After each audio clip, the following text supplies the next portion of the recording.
The following program contains mature subject matter. Viewer discretion is advised. We all remember our favorite nursery rhymes, but kids these days are singing a different tune. And it goes like this to the rhyme of Twinkle, Twinkle, Little Star. Lock down, lock the door.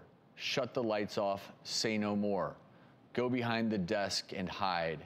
Wait until it's safe inside. Lock down, it's all done.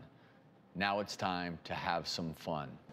I actually had trouble saying that because that's our reality. And I was thinking to myself as a little kid, it wouldn't even come into my mind that someone would come in and there'd be a school shooting. But one mom took to social media after seeing this lockdown drill rhyme posted in her child's kindergarten classroom. It made headlines on dailymail.com.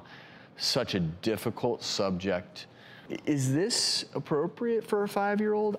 I don't know the answer, Dr. Dow. As you said, this is the world we live in. And, but I will say this, is it an age-appropriate way to teach a 5-year-old what to do if active shooter situations are commonplace as they are in our country today? Yes, I guess it is. I guess that is an age-appropriate way to teach a 5-year-old what to do. They can relate to. That's right. And let's do that drill in that age-appropriate way to Twinkle, Twinkle, Little Star. I mean, which is mind-boggling to me, but I guess age-appropriate once or twice a year, like you would teach a child a fire drill or a tornado drill, because that is unfortunately the world we live in. 70% of schools have drilled students on some type of plan. That means that there are some preschools or kindergarten schools that have a plan and maybe some high schools that don't. You're a mental health professional. Is the benefit greater than the risk of anxiety of having a plan in place?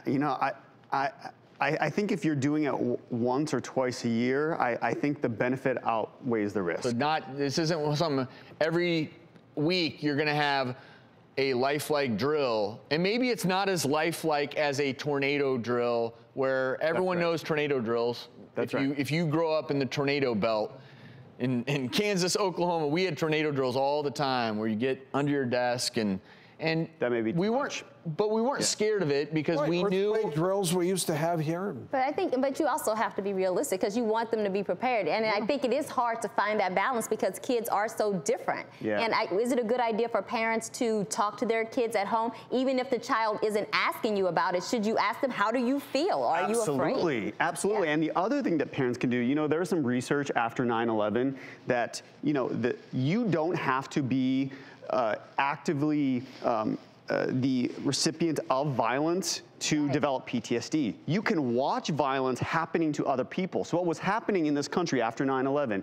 people were developing PTSD and PTSD-like symptoms just by watching the coverage of the Twin Towers over and over and over again. People were developing PTSD from that.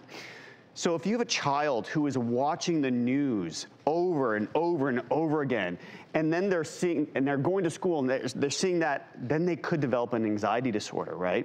So that's something that parents can control.